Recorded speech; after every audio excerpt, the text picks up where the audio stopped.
Hello everyone and welcome to this channel. Today we're diving deep into one of the most psychologically complex character transformations in television history. I'm talking about Jimmy McGill, or as you probably know him, Saul Goodman. Now strap in, because this isn't just a story about a guy who becomes a crooked lawyer. This is a masterclass in trauma, identity, moral erosion, and self-destruction. And by the end of this video, you're going to see Jimmy McGill in a completely different light. First of all, I have to warn you that this video might contain spoiler. First, who is Jimmy McGill at his core? Let's start at the beginning. Before the flashy suits, before the cheesy commercials, before Better Call Saul, there was Jimmy McGill from Cicero, Illinois. And here's the thing the show wants you to understand right away. Jimmy was never a bad person. He was a charming person, a people person, the kind of guy who could talk his way into, and out of, anything. Psychologically speaking, Jimmy has the hallmarks of what we'd call a high-functioning, gifted individual with serious attachment and validation wounds. His whole life, he watched his father, a kind, gentle, naive man, get taken advantage of by literally everyone around him. And Jimmy internalized a brutal lesson from that.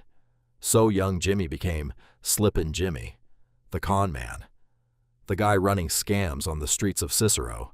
And crucially, he was good at it. It felt natural. It felt like power. Now let's talk about the aspect and factors of Jimmy's character change.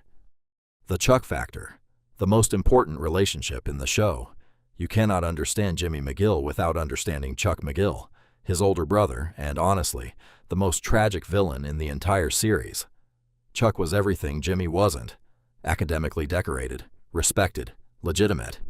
And Chuck loved his brother in the most poisonous, conditional way possible. Here's the psychological core of their relationship.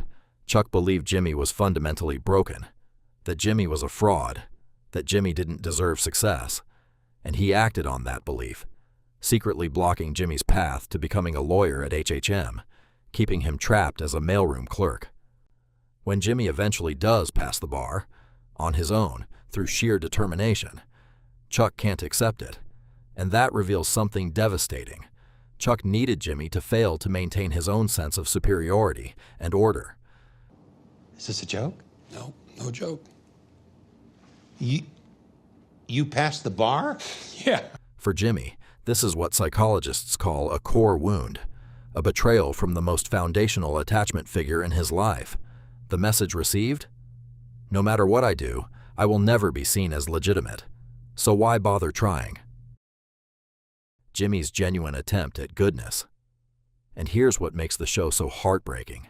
Jimmy actually tries, for years, genuinely. He becomes an elder care lawyer. He fights for the Sandpiper residents. He falls in love with Kim Wexler. He hustles harder than anyone around him for a fraction of the recognition. This period shows us a man engaged in a constant internal battle between two selves: the legitimate Jimmy, who wants to be respected, to do good work, to be loved; the Slippin Jimmy, who knows shortcuts, who craves the thrill, who resents the system. Every time the legitimate path works, it gets undercut by Chuck, by HHM, by the Bar Association, by a system that seems rigged against him. For this, you destroyed our family? You have me now for what? When Jimmy starts dying. Now, let's talk about the moments where Jimmy McGill begins to disappear. First point, Chuck's letter. When Jimmy discovers that Chuck wrote a letter to the Santa Fe DA poisoning a job opportunity, that's the moment the wound becomes a scar. Jimmy does something unforgivable. He manipulates Chuck's mental illness hearing to destroy his credibility. He wins, but at what cost? It's showtime, folks. Second point, Chuck's death. Chuck dies in a house fire, likely a suicide, and the show does something genius here. Jimmy doesn't grieve the way we expect. He suppresses it. He deflects. He refuses to let himself feel it. Why? Because feeling it would mean confronting his own guilt. It's easier to become someone else entirely. Third point, the suspension and the con. When Jimmy gets suspended from law for a year, he doesn't rest. He doubles down on the con. The squat cobbler, the billboard. Every scheme chips away at the legitimate Jimmy, and Slippin Jimmy starts wearing the suit. Yeah, it doesn't make my ears bleed the next time it plays. I will see him in court. And the last one, Kim. Kim Wexler is both Jimmy's salvation and indirectly his final undoing. Their relationship is the most complex thing in the show. Kim loves Jimmy, but she also loves the thrill, and together they enable each other's worst impulses. When their scheme leads to Howard Hamlin's death, an innocent man shot in front of them, that's the psychological point of no return. Kim leaves, and when Kim leaves, the last mirror that showed Jimmy who he really was goes dark. This guy, any good? When I knew him, he was. The persona. Why Saul Goodman? So here's where it gets fascinating from a psychology standpoint. Saul Goodman is a persona, not a person. He's a dissociative construct, a mask that Jimmy built so he wouldn't have to feel the weight of being Jimmy McGill anymore. The name itself, Saul Goodman, is literally a coping mechanism baked into an identity. Everything's fine. Nothing hurts. We're all good here. Saul doesn't have Chuck's ghost haunting him. Saul doesn't grieve Howard. Saul doesn't pine for Kim. Saul just works. Saul is the ultimate defense mechanism, armor shaped like a person. Psychologists would recognize this as a form of identity foreclosure under trauma, when a person, rather than integrating painful experiences, simply replaces the self that experienced them. And it works. For a while.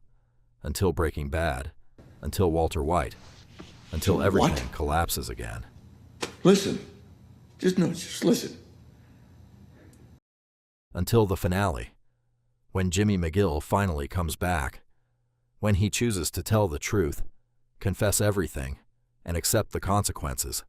Not for freedom, not for a deal, but because Kim deserved to know he was still in there. It's the most heroic thing Jimmy ever does, and it costs him everything. I was indispensable. I kept Walter White out of jail. I laundered his money, I lied for him, I conspired with him, and I made millions. So what's the psychological lesson of Jimmy McGill? It's this. Trauma doesn't turn good people evil. It turns them into people who stop believing goodness is worth the cost. Every step from Jimmy to Saul made sense in the moment. Every compromise felt justified. Every mask put on to survive stayed on a little too long. And that's why this character haunts us. Because the distance between Jimmy McGill and any one of us is just a series of very bad days and very understandable choices. So you were always like this? Thank you guys for being with us this far. Subscribe, and we'll see you in the next one.